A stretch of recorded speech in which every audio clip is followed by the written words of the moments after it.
Arrogance turned to absolute terror the moment Brandon Collins, the town's most feared bully, tried to force an elderly stranger out of his favorite diner booth.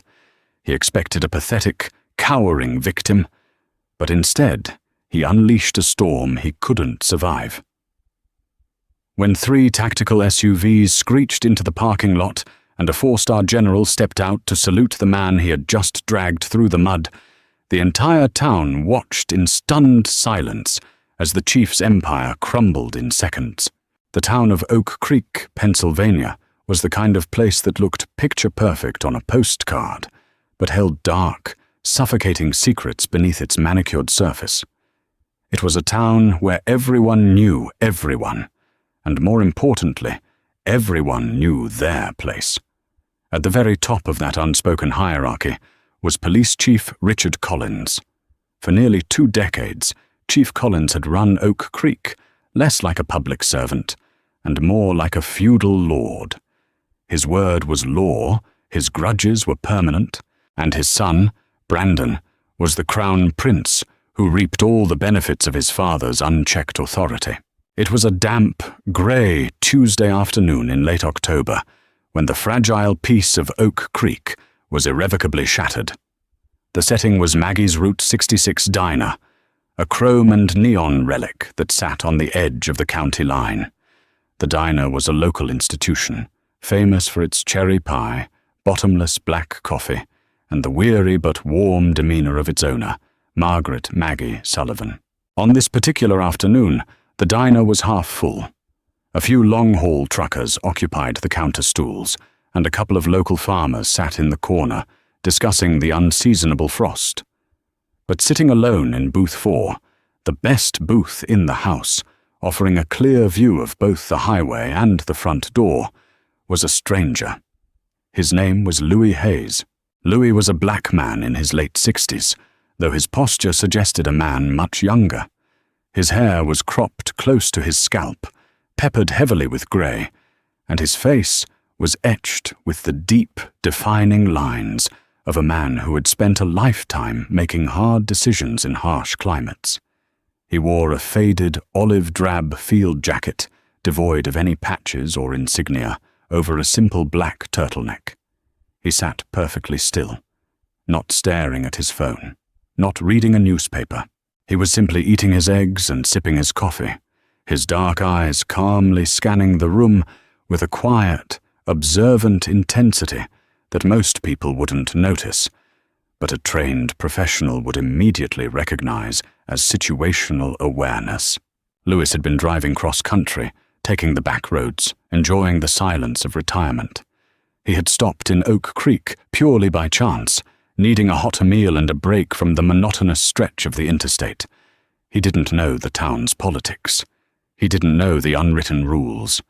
And he certainly didn't know that Booth 4 was unofficially reserved for the Collins family.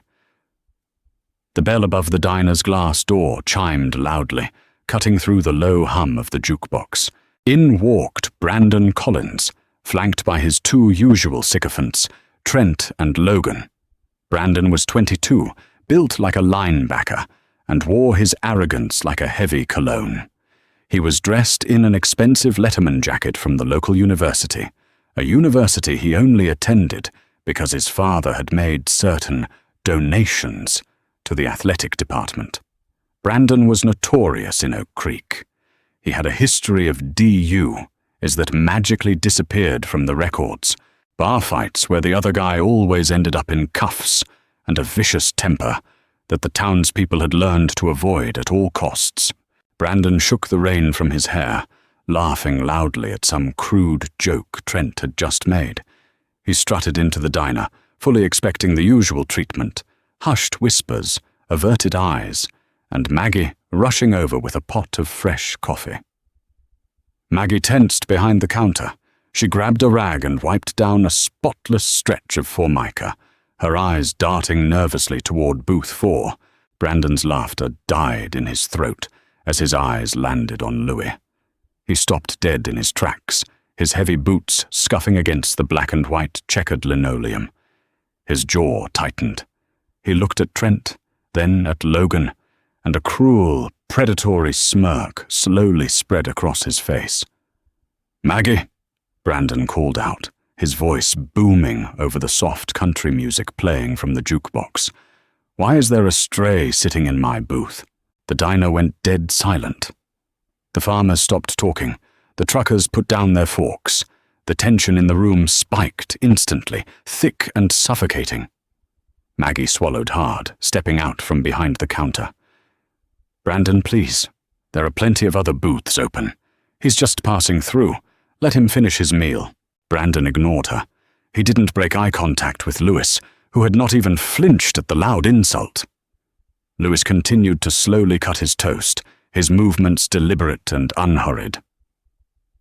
"I don't think you heard me, Maggie," Brandon said, taking a slow, heavy step toward booth 4. "I said, there's a stray in my booth, and you know I don't like eating where vagrants have been resting their dirty boots." Louis paused. He placed his knife and fork down on the porcelain plate. The clinking sound was soft, but in the dead silence of the diner, it echoed like a gunshot. Lewis picked up his coffee mug, took a slow sip, and set it down. He didn't look at Brandon. He just stared out the rain-streaked window. "Hey!"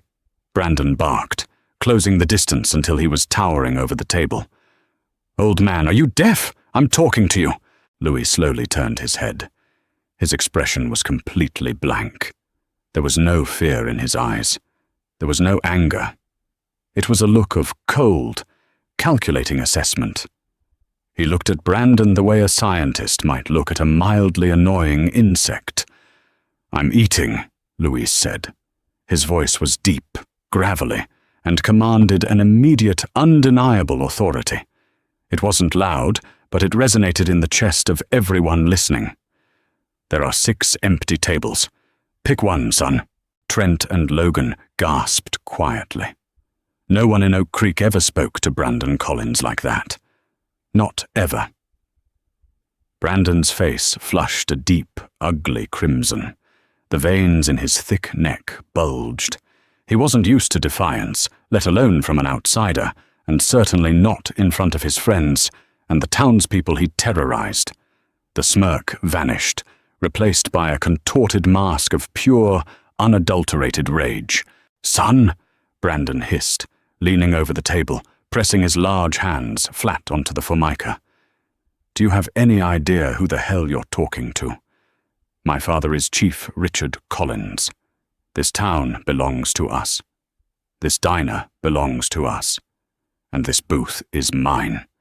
So you have exactly 3 seconds to get your old, pathetic self out of that seat before I throw you through that front window." Lewis didn't blink. He didn't shift his weight. He looked at Brandon's hands, then up to his furious eyes. 1, Brandon counted. Maggie rushed forward, her hands shaking. "Brandon, stop! I'll comp your meal. Just leave him alone, please, he doesn't know." 2, Brandon sneered, ignoring the desperate diner owner. Louis sighed softly. It wasn't a sigh of fear. It was a sigh of profound exhaustion. It was the sigh of a man who had spent a lifetime watching boys try to act like men and knowing exactly how it was going to end. 3. Brandon didn't wait for Lewis to move. Driven by bruised ego and blind entitlement, he reached across the table and swiped his massive arm, knocking Lewis's plate, coffee mug, and silverware onto the floor. The ceramic shattered with a violent crash. Hot black coffee splashed across the legs of Lewis's faded olive trousers. Maggie screamed. The truckers flinched, but out of fear of the chief's retaliation, they kept their heads down, their knuckles white as they gripped the counter. Louis looked down at the shattered mess on the floor. He looked at the coffee staining his trousers. Then, very slowly, he stood up. Despite his age, Louis was 6 feet 2 inches tall, and when he stood straight, he cast a formidable shadow. He didn't puff out his chest, he didn't raise his fists, but the sheer, immovable presence he exuded caused Brandon to instinctively take a half step back. For a fraction of a second, A flicker of uncertainty crossed the young bully's face. But Brandon couldn't back down. Not in front of Trent and Logan. Not in front of the town. "You think you're tough, old man," Brandon spat, recovering his false bravado. "You think because you stand up, I won't put you right back down?" Lewis looked Brandon dead in the eyes. "You have made a severe miscalculation, young man. I strongly suggest you pay for the dishes you broke, apologize to the lady, and walk away." The sheer calmness of Lewis's delivery infuriated Brandon more than a punch would have. It was dismissive. It was pitying. With a primal grunt, Brandon lunged forward. He grabbed the lapels of Lewis's faded field jacket with both of his meaty hands. Now, to the casual observer, what happened next looked like a strong, aggressive young man overpowering a frail, elderly victim. But to a trained eye, a completely different narrative was unfolding. As Brandon grabbed him, Louis shifted his center of gravity. His hands instinctively twitched, his fingers curving, a deeply ingrained muscle memory preparing to strike a devastating blow to Brandon's throat or break his wrists. But Louis stopped himself. In a fraction of a millisecond, Louis made a tactical decision. He could cripple this boy right here in the diner. He had the training, the speed, and the legal justification of self-defense. But he also saw the terrified faces of the patrons. He saw Maggie weeping in the corner. He realized that if he dismantled the police chief's son, the corrupt local police force would descend on this diner, likely destroying Maggie's livelihood and terrorizing these innocent bystanders. Lewis decided to absorb the indignity. He decided to let the boy hang himself with his own rope. So, Lewis went slack. He offered zero resistance. Brandon, fueled by adrenaline and entirely unaware of how close he had just come to having his arm snapped in 3 places, yanked Lewis forward. "Get the hell out of my diner!" Brandon roared, laughing a manic, unhinged laugh as he dragged the older man out of the booth. "Brandon, please," Maggie sobbed, pulling out her phone. "I'm calling the police." "I am the police, Maggie," Brandon shouted back, jerking Lewis hard toward the door. Trent and Logan were laughing now, too, cheering their friend on like they were at a frat party. Louis allowed himself to be pulled. His boots dragged across the checkered floor, squeaking against the linoleum. He kept his hands at his sides, his face an impenetrable mask of stone. He was assessing the environment, noting the security camera in the corner, noting the exits, entirely detached from the physical humiliation being inflicted upon him. Brandon shoved the glass door open with his shoulder, dragging Lewis out into the cold, drizzling rain. The gravel parking lot was slick and muddy. "Look at this!" Brandon yelled to the empty parking lot, spinning Lewis around. "Look at the tough guy now!" With a violent shove, Brandon pushed Lewis backward. Lewis controlled his fall flawlessly, rolling his shoulder to absorb the impact as he hit the wet gravel, ending up on one knee in a muddy puddle. Brandon stood over him, chest heaving, a triumphant, sadistic grin plastered across his face. Trent and Logan jogged out of the diner, hooting and high-fiving Brandon.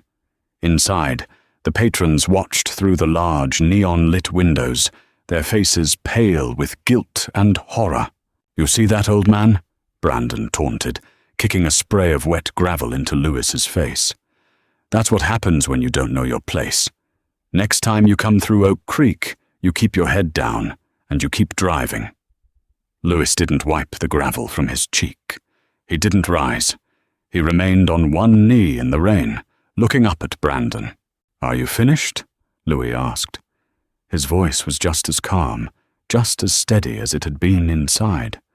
The cold rain dripped from his short grey hair, washing the dirt down his jawline. Brandon's grin faltered. The lack of fear, the lack of begging. It was unsettling him. "I'll be finished when I say I'm finished," he growled, raising his boot, preparing to kick the kneeling man in the ribs. But the kick never came, because before Brandon could shift his weight, The ground beneath their feet began to vibrate. It wasn't a subtle tremor. It was a deep, rhythmic, guttural rumble that seemed to shake the rain right out of the air. It sounded like a freight train was coming down the county highway, but there were no tracks for miles. Brandon lowered his foot, frowning as he looked toward the road. Trent and Logan stopped laughing. Inside the diner, the patrons pressed their faces against the glass. Through the grey mist and the pouring rain, headlights pierced the gloom. Not just two. Dozens. They came over the crest of the hill in a perfectly spaced, tactical formation. First came two heavy-duty police interceptors, but they weren't the standard Oak Creek cruisers. These were state police, their red and blue lights flashing silently, piercing the dreary afternoon. Immediately behind the state troopers came the true source of the earth-shaking rumble, a fleet of 6 matte black, heavily armored Chevrolet Suburbans. They had no civilian license plates, only stark white U.S. government stenciling on the bumpers. The vehicles were massive, intimidating, and moved with a terrifying, synchronized precision. Trailing the Suburbans were 2 olive-drab military transport trucks, the kind used for rapid deployment, their massive tires churning up the asphalt as they flanked the rear. The entire convoy didn't just pass by the diner, it aggressively swerved into the parking lot. Brandon froze, his heart suddenly hammering against his ribs. The smug arrogance melted off his face, replaced by a profound, primal confusion. He stepped away from Louis, instinctively retreating toward his friends. The state police cruisers blocked the exits to the highway, completely locking down the diner. The 6 black Suburbans fanned out in a semicircle, perfectly boxing in Brandon, Trent, Logan, and the kneeling Louis. The engines idled with a menacing purr. For a moment, the only sound was the rain hitting the metal roofs of the armored vehicles. "What is this?" Trent stammered, backing up against the brick wall of the diner. Brandon puffed out his chest, trying to salvage his bravado. It's probably a motorcade. Federal task force or something. My dad mentioned they were doing maneuvers upstate. They probably need directions or want to use the diner." Brandon wiped the rain from his eyes and took a step forward, straightening his expensive jacket, preparing to introduce himself as the chief's son. He expected deference. He expected to be treated as a fellow member of the authority class. The doors of the Suburbans opened simultaneously. The coordination was flawless. Out stepped over a dozen men and women in full tactical military dress. They weren't holding umbrellas. They ignored the rain entirely. They were broad-shouldered, sharp-eyed, and moved with a terrifyingly quiet efficiency. They didn't draw weapons, but their hands rested casually near their sidearms as they established a secure perimeter around the parking lot. Then the rear door of the lead Suburban, the heaviest and most armored of the fleet, swung open. A man stepped out. He was older, perhaps in his late 50s, with sharp, hawk-like features and silver hair neatly parted.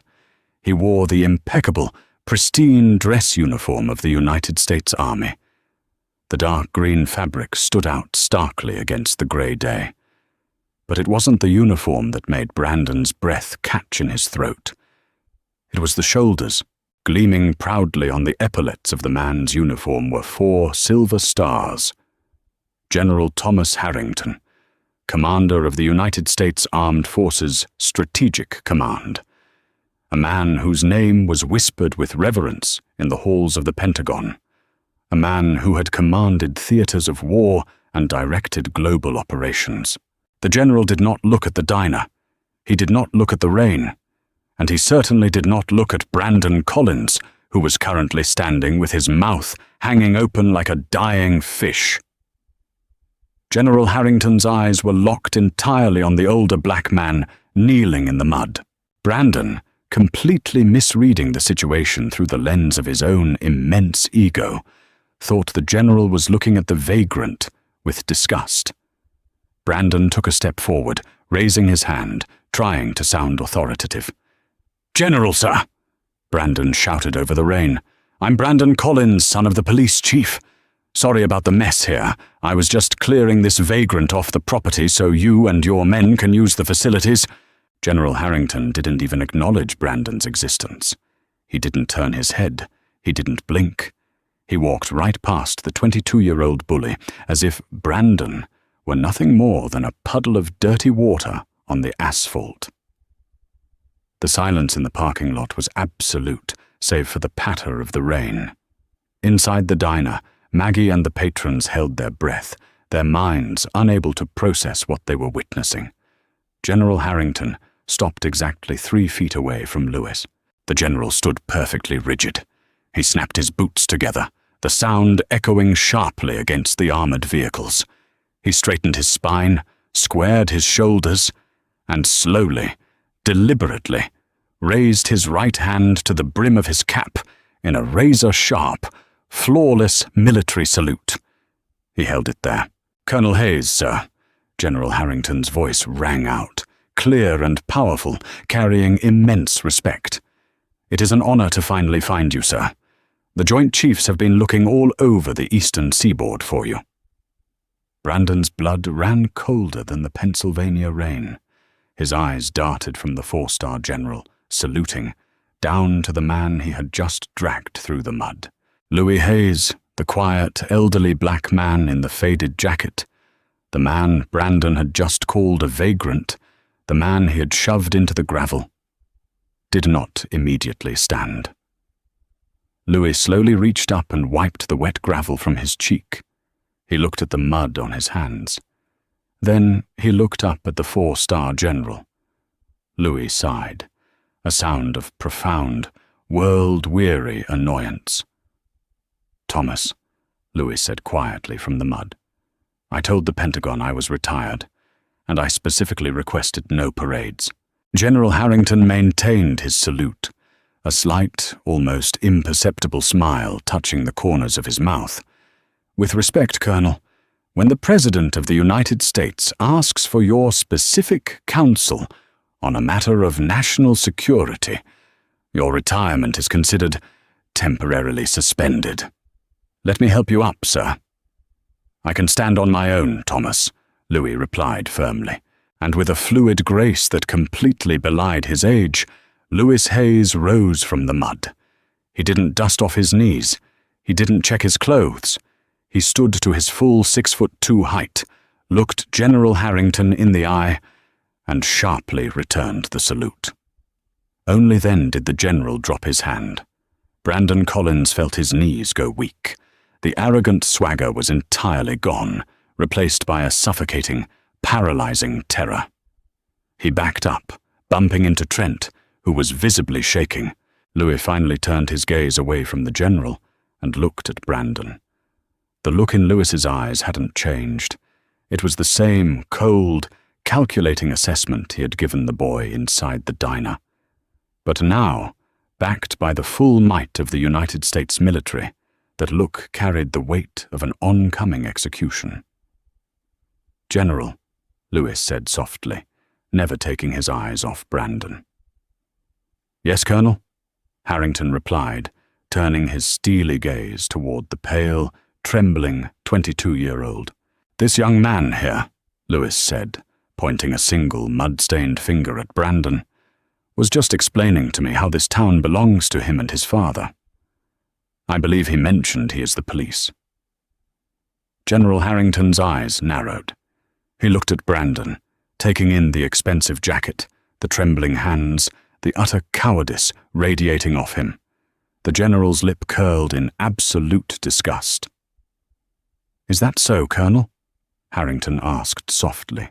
"Indeed," Louis replied, stepping forward, closing the distance between himself and Brandon. "He also owes the lady inside for a broken plate and a spilled coffee." Brandon opened his mouth to speak, to apologize, to scream, to run, but no sound came out.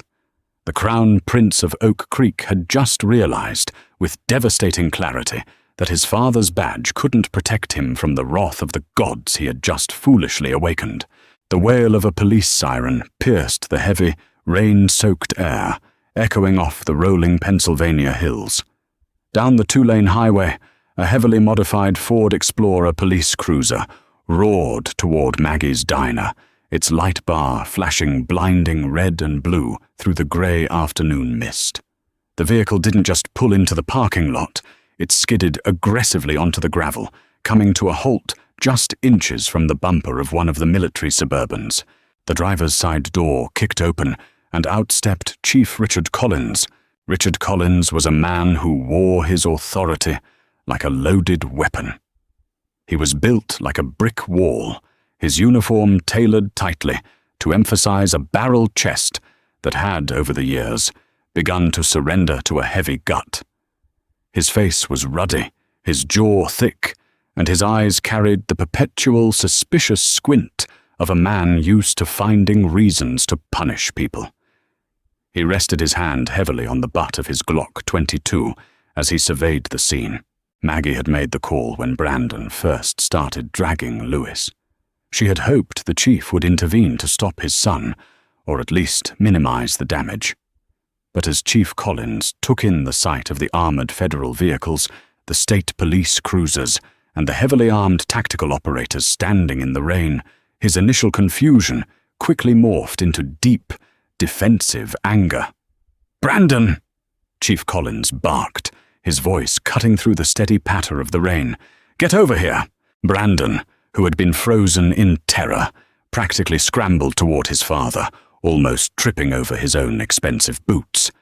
He hid behind the chief's massive shoulder, shivering, his previous bravado completely evaporated. "Dad," Brandon whimpered, his voice cracking. "Dad, I didn't know." Chief Collins shoved his son behind him and marched forward, his boots crunching loudly on the wet gravel. He completely ignored the four-star general standing in the center of the lot. Instead, his eyes locked onto Lewis, who was standing quietly, mud staining his trousers and field jacket. In the chief's mind, this was still his town, his jurisdiction, and his rules.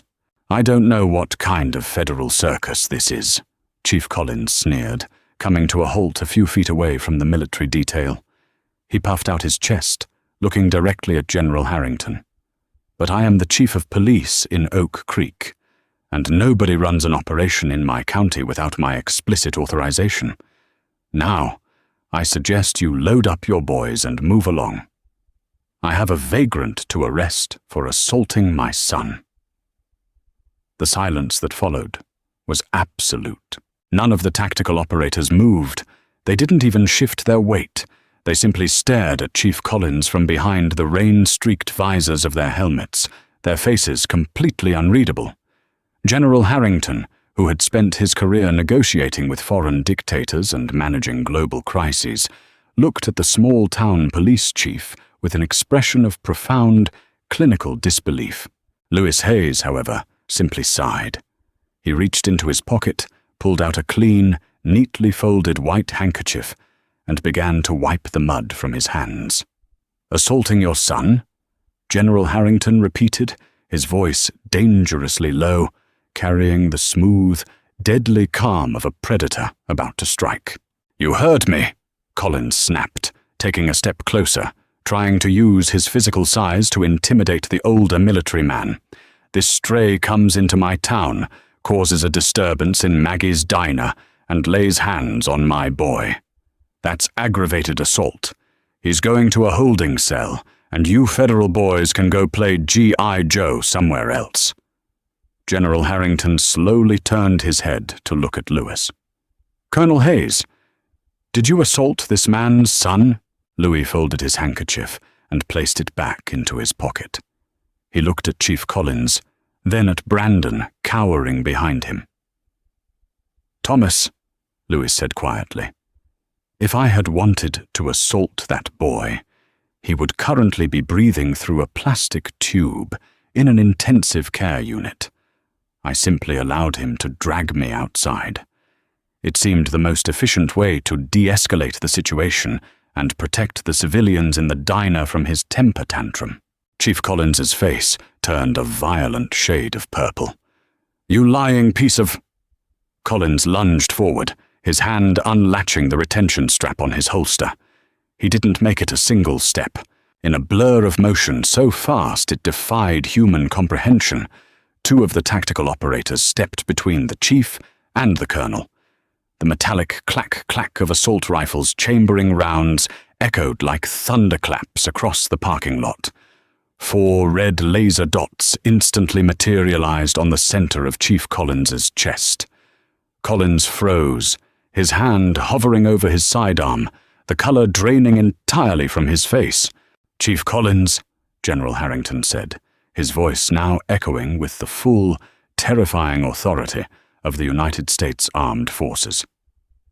"You are currently reaching for a weapon in the presence of the Commander of Strategic Command and a highly decorated former commander of the 1st Special Forces Operational Detachment Delta. I highly advise you to remove your hand from your hip, or my operators will drop you where you stand." The words hung in the air, heavy and lethal. 1st Special Forces Operational Detachment Delta. Delta Force. Inside the diner, the truckers, several of whom were veterans, gasped aloud. Chief Collins slowly, very slowly, raised his hands, stepping back. His arrogance was suddenly replaced by a cold, dawning horror. "You don't know who this man is, do you, Chief?" General Harrington asked, gesturing to Louis. "Let me educate you.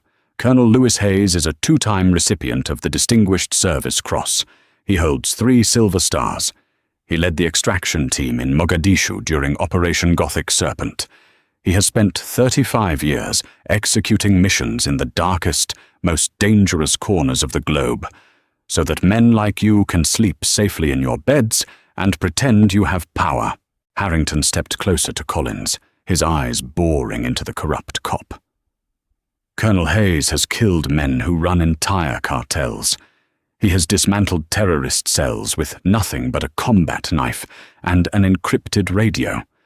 And you think your spoiled, pathetic son dragged him out of that diner because he overpowered him?" The general let out a short, humorless laugh.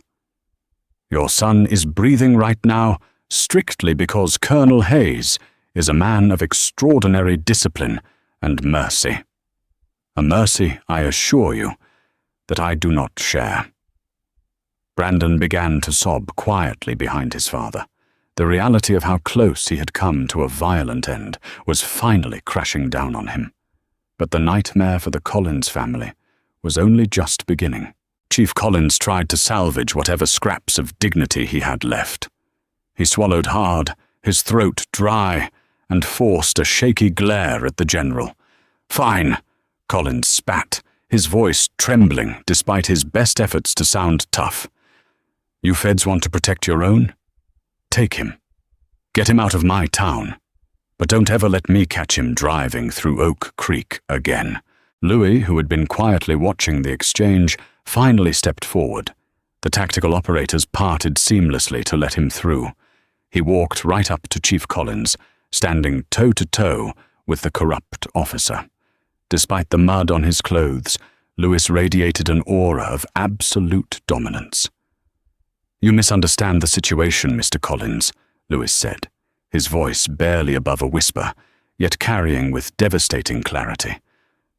"I am not the one leaving this town. You are." Collins frowned, a flicker of panic in his eyes. "What the hell are you talking about?" "General," Louis said, not looking away from the chief. "I noticed 2 Pennsylvania State Police cruisers escorting your motorcade. Was that purely for traffic control, or did Agent Miller finally get the green light?" General Harrington smiled. It was not a warm smile. It was the smile of a shark tasting blood in the water. "Agent Miller has been waiting very patiently for a federal perimeter to secure this town, Colonel. Your incident here provided the perfect tactical opportunity. Before Chief Collins could process what that meant, the doors of the 2 state police interceptors swung open. 4 state troopers stepped out, followed by a tall, sharp-suited man holding a thick manila folder. This was Special Agent David Miller of the State Bureau of Investigation. Agent Miller walked briskly across the wet gravel, ignoring the rain soaking his expensive suit. He didn't look at the military operators. His eyes were locked entirely on Chief Richard Collins. "Richard Collins," Agent Miller announced, his voice ringing out over the parking lot. "You are hereby relieved of your duties as Chief of Police for Oak Creek." Collins took a step back, genuine fear finally breaking through his arrogant facade. "Miller? What is this? You can't do this. I have the mayor in my pocket. I have the judges—" "Not anymore, Richard," Miller interrupted sharply. "As of 0600 hours this morning, a federal grand jury unsealed a 42-page indictment against you. We have you on wiretap. We have the offshore accounts. We have the extortion records from local businesses, the tampered evidence in your son's DUI cases, and the racketeering charges spanning a decade." Agent Miller gestured to the diner. "We even have testimony from Margaret Sullivan regarding the weekly protection money you've been forcing her to pay just to keep her doors open." Inside the diner, Maggie covered her mouth, tears streaming down her face. She wasn't crying out of fear anymore. She was crying out of sheer, overwhelming relief. The nightmare that had held her town hostage for 20 years was finally ending. "You have no jurisdiction here without a local warrant," Collins yelled, completely losing his composure, reaching frantically for his radio. "I'm calling my deputies. Every officer in Oak Creek is coming down here." "I highly doubt that, Chief," Agent Miller said calmly. "Because right now, FBI field teams are simultaneously raiding your precinct and your home. Half your deputies are already in handcuffs.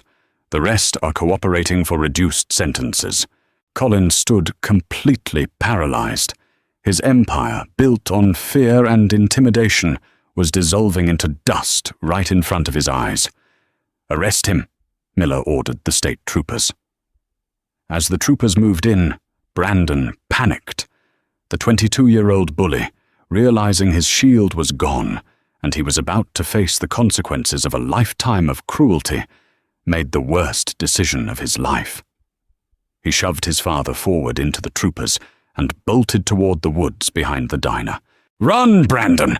Trent and Logan yelled, before immediately dropping to their knees and putting their hands behind their heads, terrified of the Delta operators. Brandon sprinted across the wet gravel, his heavy boots slipping in the mud.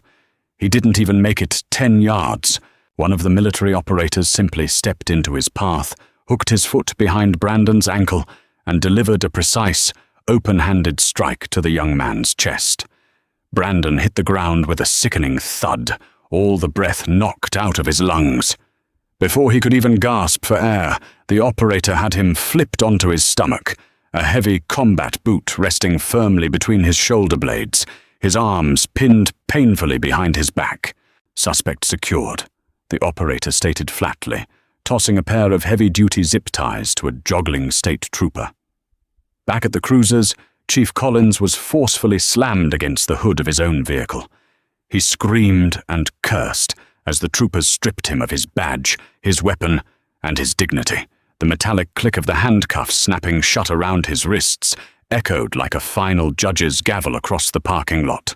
Lewis Hayes watched the entire scene unfold with quiet satisfaction. He turned to General Harrington. "A bit theatrical, Thomas," Lewis noted dryly, "but effective. We do what we must for national security, Colonel," Harrington replied smoothly. "And frankly, taking out the local trash was a pleasant bonus. Now, sir, we have a secure jet waiting at Andrews Air Force Base. The President's briefing is at 1800 hours. Will you come with us?" Louis looked at the armored Suburbans, then back at the diner. He saw Maggie standing in the doorway, her hands clasped together, looking at him with profound awe and gratitude. "Give me 5 minutes, Thomas," Louis said. "I believe I still owe a lady for a broken plate." Louis walked slowly back toward the diner. The crowd of patrons parted for him, like the Red Sea. He approached Maggie, pulling a leather wallet from his interior jacket pocket. He extracted a crisp $100 bill and laid it gently on the counter. "For the dishes, ma'am," Louis said softly. "And the coffee. It was excellent, by the way." Maggie shook her head, tears spilling over her cheeks. "No, sir. Please. Your money is no good here. Not today. Not ever. Thank you. Thank you for what you just did." Louis offered her a small, gentle smile, the first one he had shown all day. "I didn't do anything, Maggie. The trash just finally took itself out." He turned and walked back out into the rain, leaving the citizens of Oak Creek to watch as the quiet man they had dismissed as a vagrant climbed into the back of a heavily armored federal convoy, leaving behind a town forever changed. The heavy steel door of the armored Suburban slammed shut, sealing Louis Hayes inside a soundproof, climate-controlled bubble that smelled faintly of gun oil and premium leather. Outside the tinted ballistic glass, the shocked citizens of Oak Creek and the handcuffed remnants of the corrupt local police department faded into the rainy background. As the convoy accelerated seamlessly onto the highway, shedding its state police escort to merge into high-speed federal traffic lanes, General Harrington pressed a button on the center console. The privacy partition separating them from the driver slid up, and the soft, ambient lighting shifted to a sterile, tactical blue. "I apologize for interrupting your drive, Colonel," Harrington said, opening a biometric lockbox bolted to the floorboards. "I know you were enjoying the scenic route to nowhere in particular." "I was eating a surprisingly good plate of eggs, Thomas," Louis replied, leaning back into the leather seat. He didn't look angry, just focused. The weary, elderly man from the diner had completely vanished, replaced by the apex predator the military had spent millions of dollars training. "You didn't mobilize a Delta element and coordinate a state-level FBI raid just to give me a ride. What's the situation?" Harrington pulled a thick, red-bordered, classified folder from the lockbox and handed it across the cabin. 48 hours ago, Harrington began, his tone dropping into the grim cadence of a wartime briefing. A highly sensitive CIA extraction went sideways in the Chechen borderlands. Our operative was moving a defecting Russian bioweapons engineer to a safe house in Tbilisi. They were ambushed. The engineer was killed in the crossfire. Louis opened the file. The top page featured a high-resolution satellite photograph of a smoking convoy in a snow-covered mountain pass. "And the operative? Captured alive," Harrington said grimly. "Taken by an off-the-books mercenary unit, operating under the radar of the Kremlin. They're holding him in a fortified, decommissioned Soviet radar station. We have satellite overwatch, but the location is buried deep inside hostile airspace. We can't use drones without triggering an international incident, and a conventional strike force would be seen 100 miles away." Louis flipped to the next page, revealing a photograph of a bruised, bloodied man staring defiantly into a camera held by his captors. Louis's stoic expression hardened. His knuckles went white against the edges of the folder. The captive was Samuel Bennett. Samuel had been one of Louis's most promising recruits, a farm boy from Ohio with a mind like a supercomputer and the nerves of a bomb disposal expert. Louis had personally molded him, taught him how to survive the darkest interrogations, and treated him like the son he never had. "They sent a proof-of-life video directly to Langley this morning," Harrington continued softly, watching Louis's reaction. "They don't want money, Louis. They want to trade him for 3 high-value prisoners currently sitting in Guantanamo. The president is refusing to negotiate with terrorists, but he also refuses to leave Bennett to be tortured and executed on the dark web." "Who is the commander of the mercenary unit?" Louis asked, his voice lethally calm. Harrington slid a single photograph across the table. It was a grainy surveillance shot of a tall, scarred man smoking a cigar. "Grigory Volkov. The same Grigory Volkov you threw out of a 3rd-story window in Beirut in 1998. Louis stared at the photograph. The ghosts of his past were violently crashing into his present. Volkov was a sadist, a man who held grudges for decades. If Volkov knew who Samuel Bennett was, and who had trained him, Samuel's suffering would be unimaginable. "The Joint Chiefs gave the President 3 options," Harrington said. "All of them carry a 60% casualty rate for the rescue team, and a 90% probability that Bennett is executed the moment we breach the perimeter." "And the 4th option?" Louis asked, closing the folder. "The President asked what Colonel Lewis Hayes would do," Harrington replied. "We have a C-17 Globemaster idling on the tarmac at Andrews Air Force Base. It is loaded with specialized halo gear, an experimental stealth glider, and a hand-picked 4-man team from your old unit. They refused to board unless you were leading the briefing. We need your operational mind, Lewis. You know Volkov's defensive tactics better than anyone alive. You know how he fortifies a perimeter. We need you to draw the map." Lewis looked out the window. The rain had stopped, giving way to a bruised purple twilight.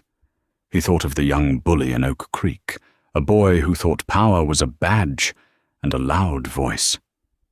Then he thought of Samuel Bennett, a man who understood that true power was sacrifice. "Tell the pilot at Andrews to start his pre-flight," Lewis said, unbuttoning his soiled field jacket. "And get me a secure line to Langley. I need Volkov's thermal blueprints from the last 10 years, and I need them 5 minutes ago." General Harrington smiled, a genuine look of relief washing over his weathered face. "Welcome back, Colonel." While Louis prepared to orchestrate a shadow war halfway across the globe, the town of Oak Creek was experiencing its own massive upheaval. The diner had become ground zero for the federal operation. Dozens of FBI agents flooded the town, seizing filing cabinets from the police precinct, auditing the town hall, and interviewing terrified deputies who were desperate to cut deals. The local news stations had caught wind of the raid, and by nightfall, news helicopters were circling Oak Creek. The story was sensational.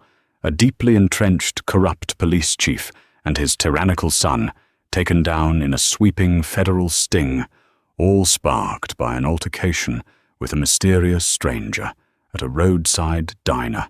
Maggie Sullivan found herself the center of attention. When reporters shoved microphones in her face, asking about the man who had brought down the Collins empire, Maggie only smiled warmly. "He wasn't a vagrant," Maggie said, looking directly into the camera lenses. "He was a gentleman, and he was exactly what this town needed." 6 months later, the biting chill of October had long surrendered to the bright, hopeful warmth of a Pennsylvania spring. Oak Creek looked the same on the surface. The rolling green hills, the quiet streets, the vintage storefronts, but the atmosphere was entirely different. The suffocating cloud of fear that had hung over the town for 2 decades had finally evaporated. In a federal courthouse 200 miles away, Judge Harrison Caldwell had delivered the final, crushing blows to the Collins family. Chief Richard Collins was sentenced to 25 years in federal prison without the possibility of parole for racketeering, extortion, and severe civil rights violations. His son, Brandon Collins, having had all of his previously buried DUIs and assault charges unsealed and piled onto the federal indictments, was handed a harsh 8-year sentence. When the verdict was read, Brandon wept, looking around the courtroom for a father who could no longer protect him, and a town that no longer feared him.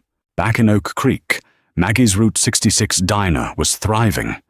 Without the burden of Chief Collins's weekly protection fees, Maggie had finally been able to afford the renovations she had dreamed of. The faded neon sign out front was fully repaired, glowing a vibrant cherry red. The cracked linoleum had been replaced, and the jukebox was loaded with new records. It was a busy Tuesday afternoon. The diner was packed with locals, laughing freely, chatting without glancing nervously over their shoulders. At exactly 1:15 p.m., the brass bell above the glass door chimed loudly. The usual diner chatter continued, but Maggie, who was pouring coffee at the counter, glanced up. She froze, the coffee pot hovering in midair. Standing in the doorway was Lewis Hayes. He looked different. The faded, mud-stained field jacket was gone, replaced by a sharply tailored, charcoal-grey suit that spoke of quiet wealth and deep respect. His posture was still impeccably straight, his eyes still sharp and observant, but the heavy, world-weary exhaustion seemed to have lifted from his shoulders. The diner slowly grew quiet as a few of the regulars recognized the man from the news reports, the mysterious colonel who had broken the town's curse. Louis offered a polite, subtle nod to the room, then locked eyes with Maggie. He smiled. "I hope I'm not interrupting the lunch rush," Louis said, his deep voice carrying warmly across the room. Maggie quickly set the coffee pot down, wiped her hands on her apron, and practically ran around the counter. She didn't offer to shake his hand. She threw her arms around the tall man, hugging him tightly. "You are always welcome here, sir," Maggie said, her voice thick with emotion as she pulled back. "Always." "Louis, please, just Louis," he replied gently. "Well, Louis," Maggie beamed, gesturing toward the back of the diner. "Your booth is waiting." Louis walked toward booth 4.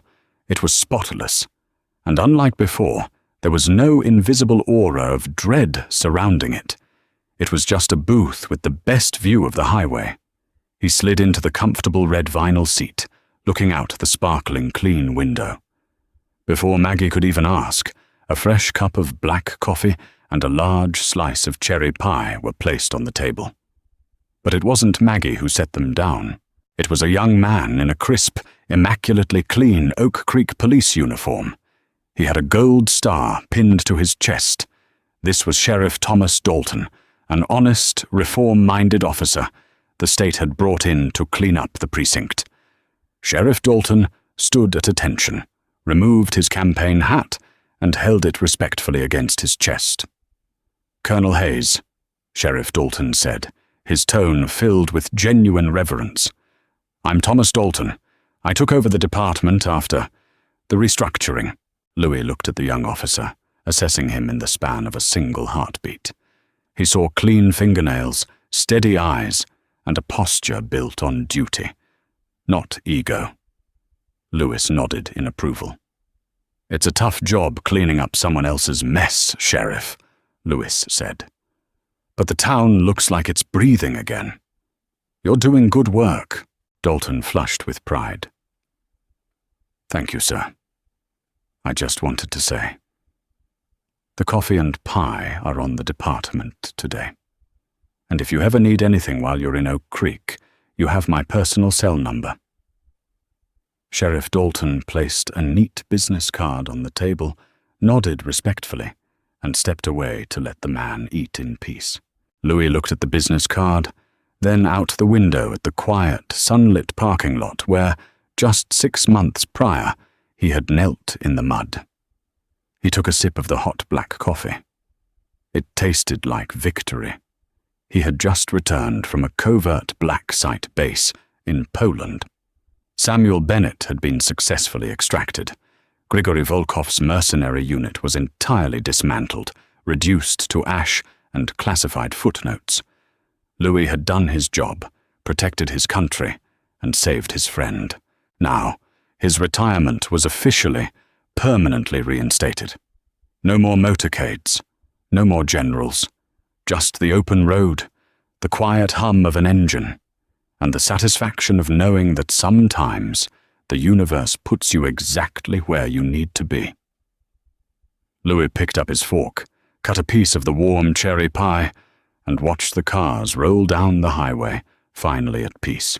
The story of Louis Hayes and the arrogant police chief's son is a powerful reminder that true strength doesn't need to shout, and real power doesn't demand to be feared.